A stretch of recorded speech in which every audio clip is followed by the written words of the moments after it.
Stinky Fish and consortium accounting, I think, go right hand in hand. So I guess welcome for everybody there. I know a bunch of you are on the call. We did the cooperative accounting information or discussion a few weeks ago.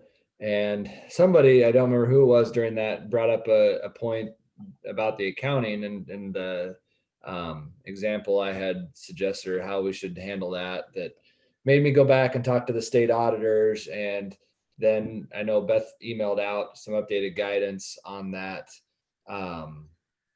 around the cooperative accounting from what we discussed at that meeting. So hopefully you all got that. But we did have to change a little bit of how that was done for the school districts in that scenario. This time I'm making sure that I don't have to go back and change what I tell you. I've run both. I've run what I'm going to go over as far as accounting and consortiums with both the state auditors, and just got heard back from the federal government as well, confirming our plan on that. So this one I think we're set on, and shouldn't have to make any changes to. So, but with that, again, I'm Bryce Wilson, the administrator of financial and administrative services for the Department of Education. I know that Beth Wooster's on. There she is. I don't know if you guys want to run through the other NDE people want to run through and do introductions real quick, and then we'll get into this. We can. I'm Beth Wooster. I'm the administrator of the ESEA federal programs. Kirk, are you on?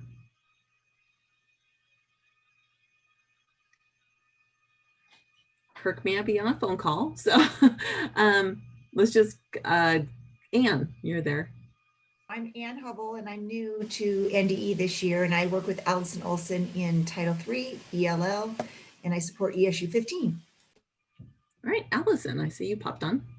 Everyone, I'm Allison Olson. As Ann mentioned, I work with Title III. I also support ESU 14, or 4, I'm sorry, ESU 4. Okay, Dottie. Dottie Hoisman, new to NDE as well, started in June. I do Title 1A, I do Title 4, I do SIG, and I do REAP. And I work with ESUs 1 and 6. And okay, and Pat. You're muted.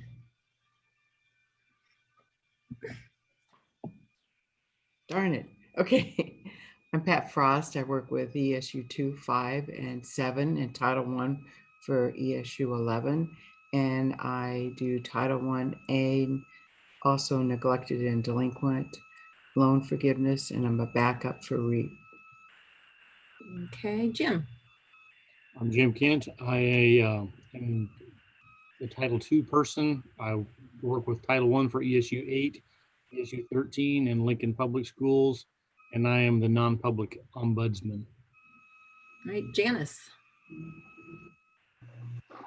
I work in grants management and budget, and I work with mainly ASSA programs, Title I, Title 1D, Title I Sport for Improvement, Title IV, SIG, RLIS. I think that's it. Yeah. Okay, Harlan. Howdy, I just got on. I guess we're just kind of saying what we work with. My primary ones are Perkins and CCLC, and then just kind of a support for the overall program. All right. And Kirk is on, but he's probably on the phone. He is the assistant administrator for the ESEA federal programs. So I think that is all of the team that's on for this. Tom Geschel may or may not be joining in from one of the issues. I don't see him, but he was maybe going, he was out doing an audit at one of the issues today and was maybe going to jump in at some point. He will be doing 4. And I think he was going to head back to the state office building, but I'm not sure if he did or not. Okay. The ESU conference room is on there. I don't know if Tom's sitting there or not, but.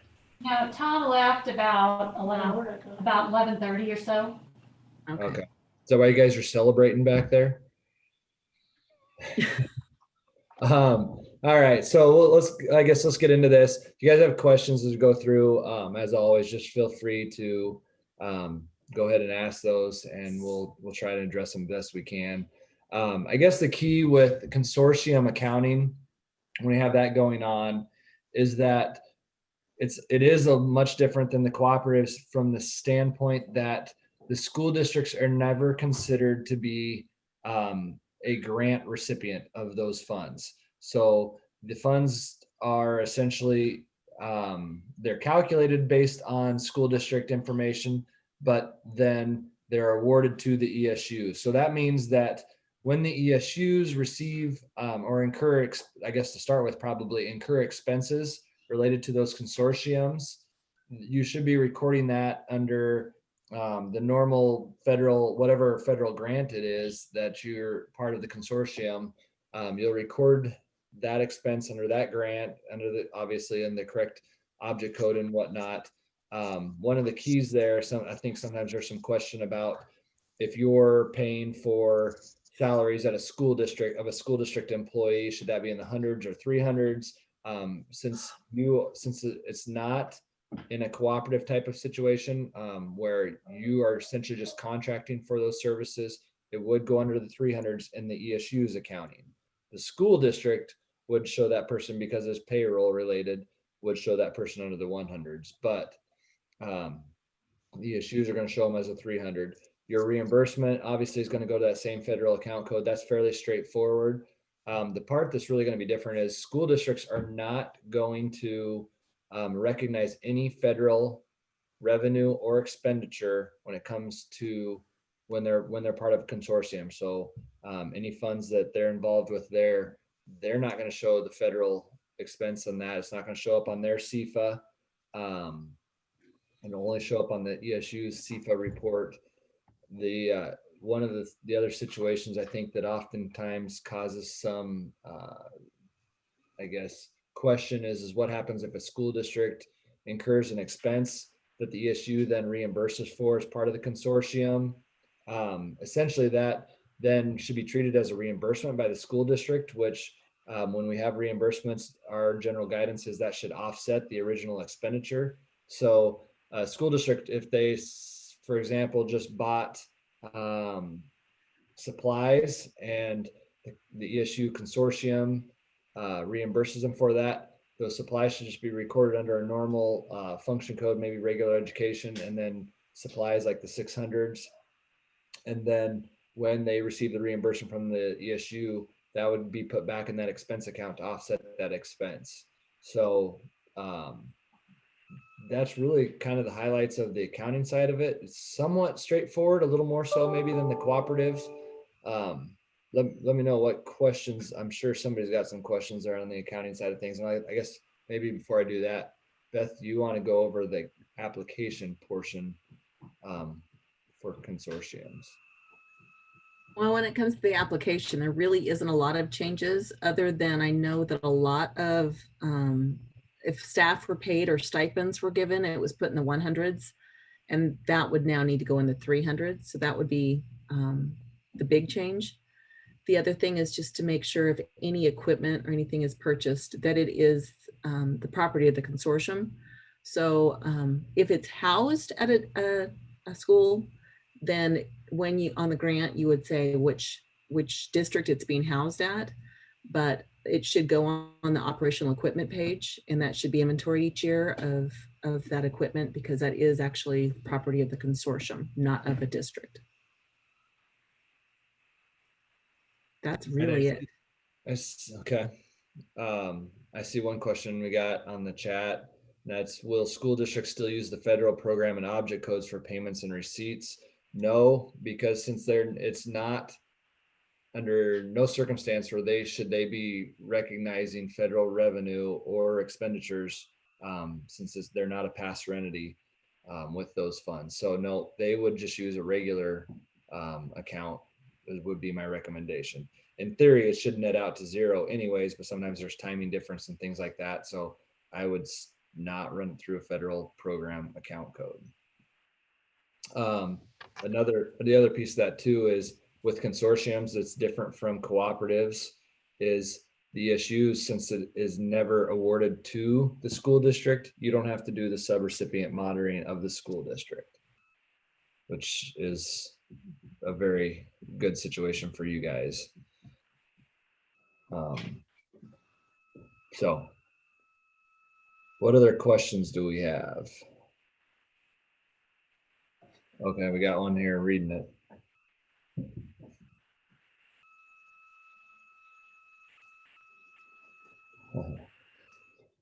Well, of course, you got a good question there. What if the school purchases something for $1,500 and the consortium only reimburses up to $500? Does the consortium still own that equipment, or how does that work?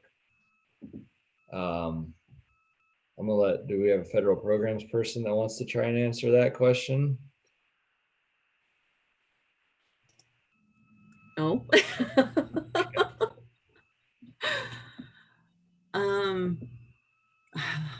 I don't know on that one. We'd have to probably get some guidance on that. It's probably essentially, I would assume that ends up being something that's jointly owned if both entities have purchased a part of it, probably owned by both. Don't have a great answer for that one. I don't know how it wouldn't be that they both own it though. If it's a situation where, you know, the ESU is only gonna, or the consortium is only gonna reimburse a portion of it, then the school would own the portion that's not reimbursed. And Yeah. if it was ever taken over by one or the other, they'd have to buy the other one out, I would assume. Any other questions? So I'm going to follow up on that. This is Denise O'Brien from ESU 10. So this is how we've done our equipment purchases in the past. It's been a set amount, but the school maybe spent $3,000 and we only gave them $1,500 back. So we were advised by Kirk maybe not to do that process anymore. So my wondering now is, using Title IV funds, if we buy some sort of program like for a school district, like an IXL, like a John Baylor test prep, something like that, how would we go about that? Do we have to purchase it as the ESU and give them seats, or can we pay the school's invoice directly to the company? We just need some guidance on that, because as we write our grant, it's really going to change our processes and procedures, because right now we're looking at, we don't want to buy equipment if this is the scenario, because they never buy anything they buy something that's a lot more expensive and we just give them a portion back.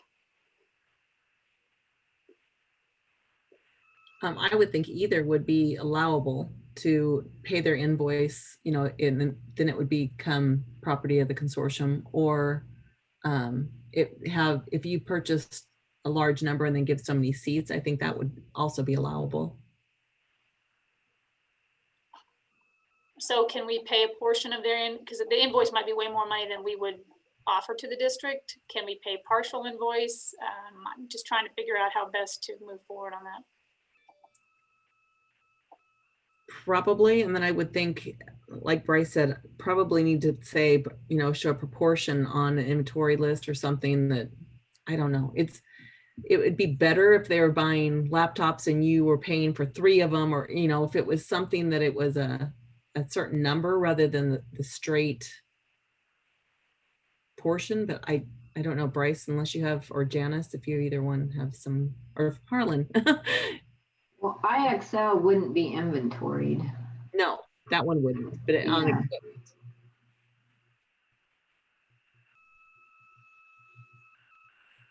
I was gonna that's more Janice and Harlan's. I don't know if they have any further thoughts on that. We'd prefer not to have a huge number of seats to IXL and then divvy out all those seats. And then if a new student comes in, have to add a seat. We'd rather have the school district buy the number of seats that they need, because it's a yearly fee.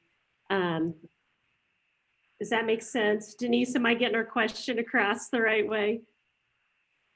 Yeah, bottom line is, we've been told we're not supposed to reimburse school districts federal money. That's what we were told just a few weeks ago. And so we're trying to clean up our process, because our process has been, they purchase whatever it is, XYZ, then we reimburse the money back to the school district. And we were told in an email from Kirk Russell that was no longer an advisable practice. We also reimbursed for substitute reimbursement and contracted services pay, we were told that was acceptable, but the equipment, no.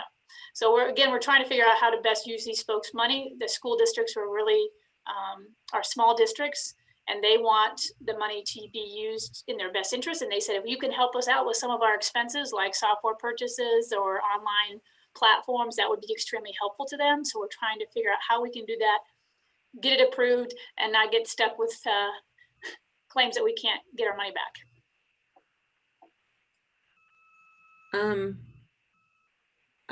I get, to me, I would think that we can work around it. We just got to figure out the best way. And I don't know on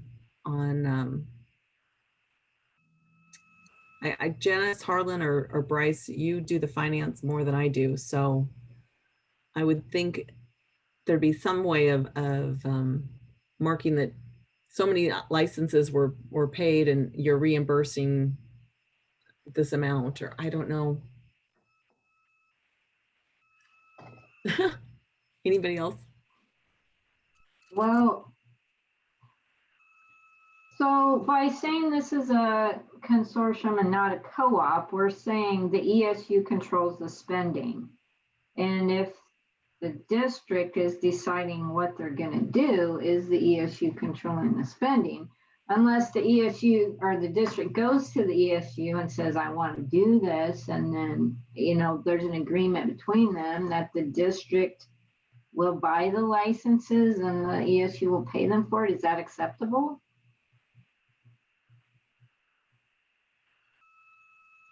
I guess that's what I'm asking you.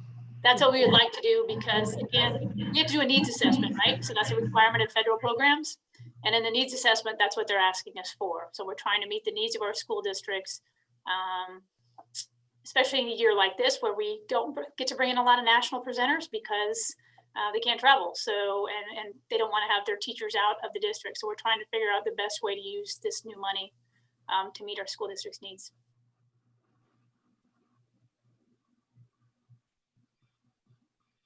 And that makes sense. Bryce, what did you, from the feeling that you got from the auditors? I mean, I would think that this has to be allowable. I just don't know. Yeah, I don't necessarily see any problem with that. But again, Janice and Harlan deal more with the reimbursement side of this. No conversations I had where that's a concern necessarily, but I'm also not sure of, what was the basis of Kirk's email out or change of guidance there on that. So I don't know if there's anything more to add on that piece or not.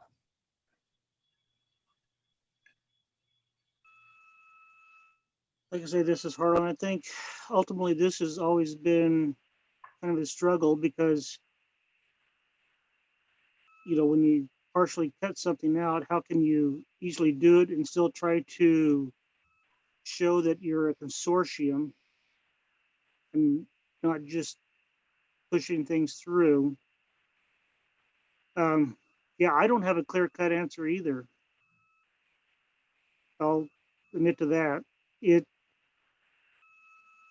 I think what Janice Palin was saying there is just kind of like try to make sure that, whether it's some sort of agreement or letter or the correspondence between the issue and the district saying, hey, this is what we're doing that's benefited the consortium as a whole. And this is how we're reimbursing it. It's kind of like these expenditures, probably there's been some sort of correspondence or some sort of talk between all the members of the consortium saying, this is what we agree to do and how we're going to spend our consortium money. We do a needs assessment and then they sign off on that once we send out what the funds will be spent on. I would think that documentation the key is just the ESU. Everybody understands that the ESU has ultimate control of that money since you're the ones that it was awarded to. And I think if you have that documentation, I don't see any issues with that. Yeah. Okay, thank you. Any other questions? Oh, So we got a couple more questions. How are non-publics handled directly through the consortium and not districts at all, like in Title 2A? Anybody to answer that question?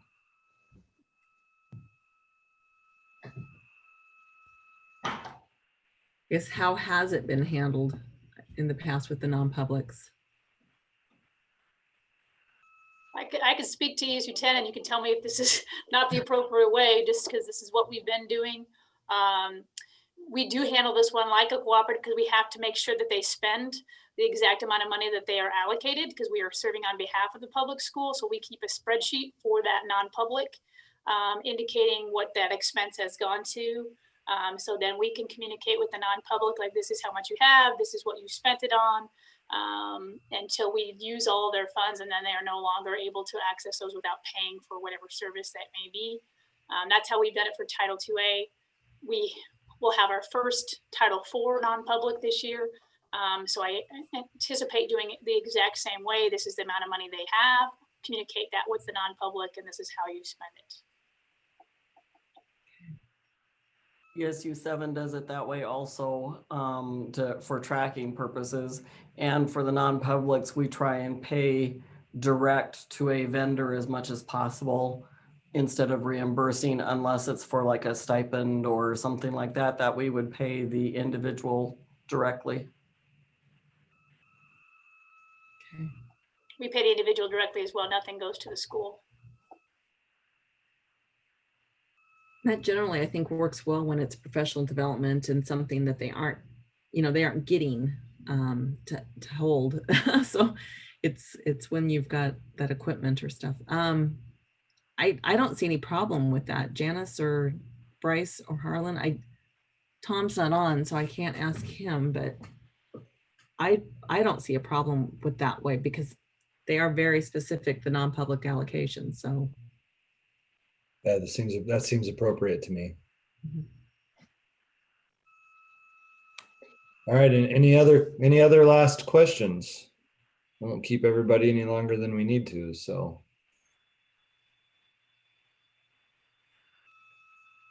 All right. And Hey, seeing none- Bryce, can I interrupt? Sure. I have one more question.